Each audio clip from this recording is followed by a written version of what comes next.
The year was 1940, and a deceptive silence had settled over the Western Front.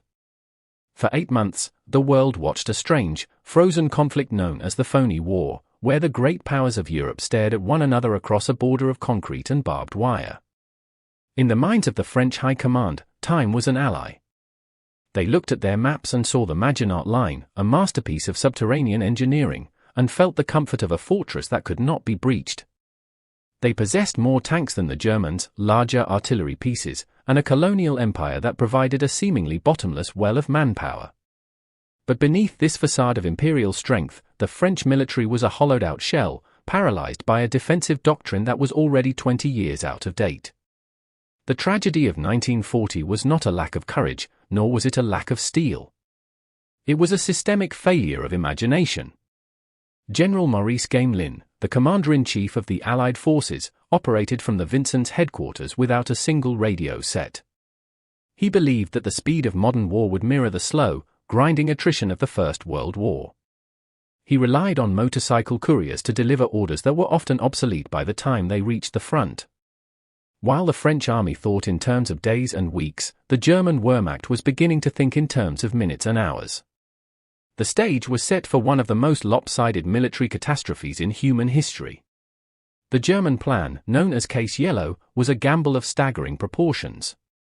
While the Allies expected a repeat of the 1914 Schlieffen Plan through the plains of Belgium, the German High Command, pushed by the radical vision of Erich von Manstein, decided to strike where the French least expected it. They chose the Ardennes Forest. To the French, the Ardennes was an impassable obstacle, a dense thicket of trees and narrow ravines that would naturally funnel and trap any invading force. They left this sector guarded by second-rate, poorly equipped reserve divisions, believing that any German movement through the forest would be so slow that French reinforcements would have days to react. But the Germans did not see a forest, they saw a corridor. Under the cover of darkness and a massive deception campaign, 3 Panzer Corps slipped into the Ardennes. Among them was a relatively unknown general named Erwin Rommel and the aggressive pioneer of armored warfare, Heinz Guderian. They did not wait for their infantry to catch up. They did not wait for their supply lines to be fully secured. They drove with a singular, reckless purpose, to reach the Meuse River and shatter the French line of communication. By the time French reconnaissance pilots spotted the massive traffic jam of German steel snaking through the woods, it was already too late. The reports were dismissed by a high command that refused to believe their fundamental assumptions were wrong. On May 13, the storm broke at Sedan. This was the hinge of the Allied door, and it was about to be ripped off its bearings. The German assault was preceded by a psychological nightmare. Hundreds of Stuka dive bombers screamed down from the sky, their Jericho trumpets wailing in a pitch designed to shatter the nerves of the men below. The French 55th Division, composed largely of older reservists, had never experienced this kind of vertical envelopment. They were not being hit by massive casualties, but they were being systematically unraveled by fear and noise. When the German combat engineers began paddling across the Meuse in rubber dinghies, the French defense simply evaporated. The collapse at Sedan was the moment the Battle of France was lost, though few realized it at the time. Guderian's tanks did not stop to consolidate the bridgehead. In defiance of orders from his own cautious superiors, he ordered his divisions to race westward toward the English Channel. This was the "Sickle Cut." By moving so fast, the Germans created a vacuum. The French commanders, still waiting for courier reports, were looking at maps that showed German positions from 12 hours ago. By the time they issued a counterattack order, the Germans were already 30 miles further into the rear, cutting telephone lines and overrunning supply depots. The Allied armies in Belgium, including the British Expeditionary Force, were being lured into a giant trap, and the door was swinging shut behind them. Amidst this systemic disintegration, there were flashes of what might have been. At the village of Ston, a titanic struggle broke out that the Germans would later call the Verdun of 1940. Here, the French Char B-1 BIS tanks proved to be nearly invincible in a direct fight. One French tank, the Ur, commanded by Captain Belot, drove straight into the village and encountered a column of German Panzers. The German shells simply bounced off the thick French armor.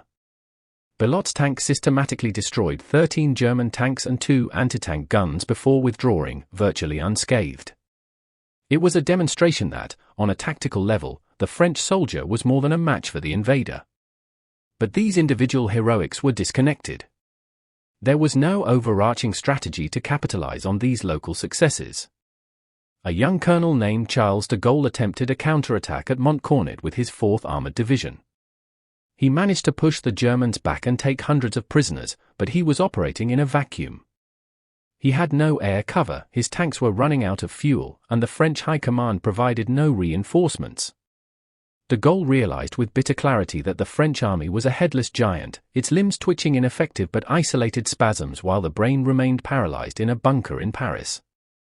The irony was suffocating, the very technology the French had helped pioneer was now being used to extinguish their republic. As the German panzers reached the coast at Abbeville, the Allied armies were officially encircled. The trap had snapped shut. The British Expeditionary Force and the remnants of the French First Army were pushed back into a shrinking perimeter around the port of Dunkirk. To the world, it looked like the end. The British government began preparing for a total evacuation, while the French leadership descended into a toxic cycle of recrimination and defeatism. Prime Minister Paul Reynaud wanted to continue the fight from North Africa, but he was increasingly isolated by the defeatist faction led by the aging hero of Verdun, Marshal Philippe Pétain. Pétain and his supporters believed that the war was already over and that the only path forward was to seek terms with Hitler to save what was left of France. This was the internal rot that proved more lethal than the panzers. While soldiers were dying in the streets of Lille to buy time for the evacuation at Dunkirk, the political heart of France was stopping. The British managed to spirit away over 300,000 men from the beaches of Dunkirk, a miracle of logistics and grit, but they left behind every scrap of heavy equipment they possessed. France was now standing alone, its best divisions destroyed or captured, and its spirit breaking under the weight of an inevitable collapse. The final act was a grim procession of despair. On June 14, German troops marched through the Arc de Triomphe. Paris, the City of Light, was declared an open city to save it from destruction, but the silence in its streets was deafening. The French government fled to Bordeaux, a chaotic assembly of broken men arguing over the terms of their own surrender. The systemic failure was now complete. The military had failed the people, the politicians had failed the military, and the doctrine of the past had paved the way for a nightmare future.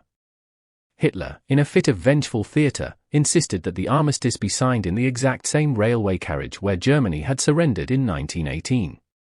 He wanted to erase the humiliation of the Great War by inflicting a greater one on his rival. As the ink dried on the document at Compiègne, the French Third Republic ceased to exist. In just 6 weeks, a nation that was considered the premier military power in Europe had been brought to its knees. The world was left to wonder how a modern civilization could collapse so quickly, and the answer lay not in the strength of the German tank, but in the brittle nature of a society that had lost its will to adapt. The fall of France remains the ultimate cautionary tale of the industrial age. It serves as a reminder that no amount of technology, no amount of concrete, and no amount of historical prestige can protect a nation that becomes a prisoner of its own past successes. The French generals were prepared to win the last war, but they were utterly incapable of imagining the next one. They built a wall when they should have built a network.